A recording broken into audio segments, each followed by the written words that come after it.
මං අද කිරියැන්ද පලාකොළ මැල්ලුමක් හදන්නයි යන්නේ. මේ තියෙන්නේ ඔයාලා මේවා දැකලා ඇති. අපේ නම් මේවා ඇත්තටම අපේ ගෙවත්තේ හොයාගන්න නැහැ. මම මේක කඩෙන් තමයි ගෙනාවේ. මේ අපි දැන් බලමු මේක මේ කොහොමද හදාගන්නේ කියලා. මුලින්ම මේ කොළ ටික හොඳට මේ සවුත් වෙච්ච ඒවා අයින් කරලා මේ ටික හොඳට සුද්ධ කරලා අපි ගමු.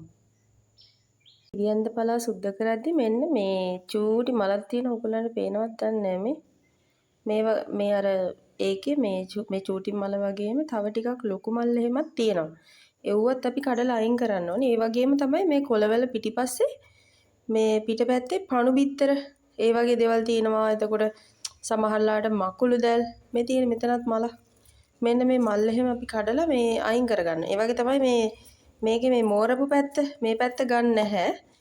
ඒ කරලා මේ හොඳට සුද්ධ කරලා අර නරක් වෙච්ච කොළ අයින් කරලා අපි මේක මේ සුද්ධ කරලා ගමු. මේ සවුත් වෙච්ච කොළ අයින් කරලා මේ හොඳ ඝනකම අඩු දලු සහ කොළ මේ කඩලා ටිකක් අරගෙන තමයි තියෙන්නේ. දැන් අපි බලමු මේක හොඳට සෝද ගන්න ඕනේ. මේක සෝදනකොට ලුණු වතුර ටිකක් එහෙම දාලා හොඳට ටිකක් වෙලා තියලා සෝදන්න. එතකොට අර තව තියෙන විස බීජ අනම්මනම් දේවල් යනවා. පණුව එහෙම ඉන්නවනේ මේ වගේ. සමහරලාට පණුවත් ඉන්න පුළුවන්. දැන් මම හොඳට සෝදලා වතුර බේරෙන්න ඇරලා මේ කපාගත්ත කිරියැන්ද පළක් කොළ ටික ඔයාලට පේනවා ඇති මේ හීනියට කපා ගන්න. ඔයාලට පහසු විදිහකට කපා ගන්න පුළුවන්. මම නම් මේක ලෑල්ලේ තියලා පිහියෙන් තමයි කැපුවේ. ඕගොල්ලන්ට කැමති විදිහකට පහසු විදිහකට මේක මේ හීනියට කපා ගන්න. මැල්ලුමට දාන්න මෙතන මේ ලොකු අමුමිරිස් කරල් දෙකකුයි බීලුණු පොඩි ගෙඩියකින් භාගයකුයි පොඩි කියන්නේ සාමාන්‍ය ගෙඩියකින් භාගයකුයි තව පොල් කෝප්ප භාගයක් විතර මම මේකට ගත්තා. ඒකට තව අපිට තෙල් චුට්ටක් ඕනි වෙනවා. ආය අපිට අබ චුට්ටක් ඕනි වෙනවා. දැන් බලමු අපි මේක හදන්නේ කොහොමද කියලා.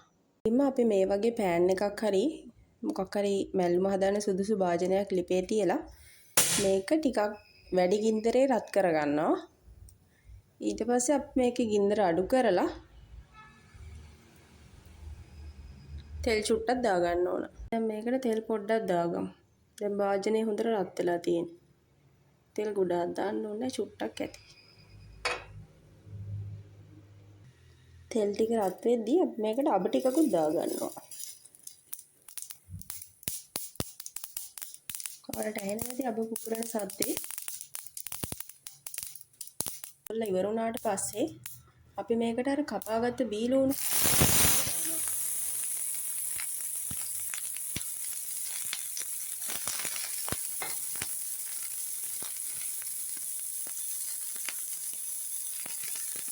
මේක දාලා මේකයි පොඩ්ඩක් හැලි ගන්න ඕනේ.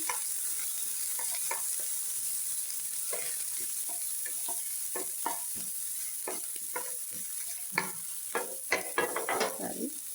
ඊට පස්සේ අපි මේකට අර මේ කපාගත්ත අමුමිරිස් කරල් දෙක ඒකත් මේකට එකතු කරනවා.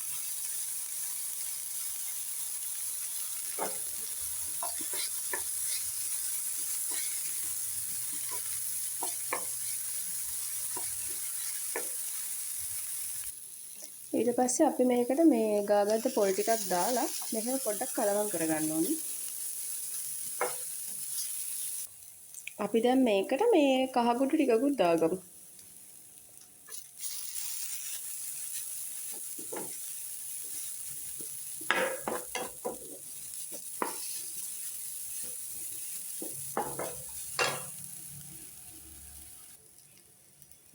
දැන් මම මේකට මේ ලුණු කුඩු ටිකකුත් දාගන්නවා.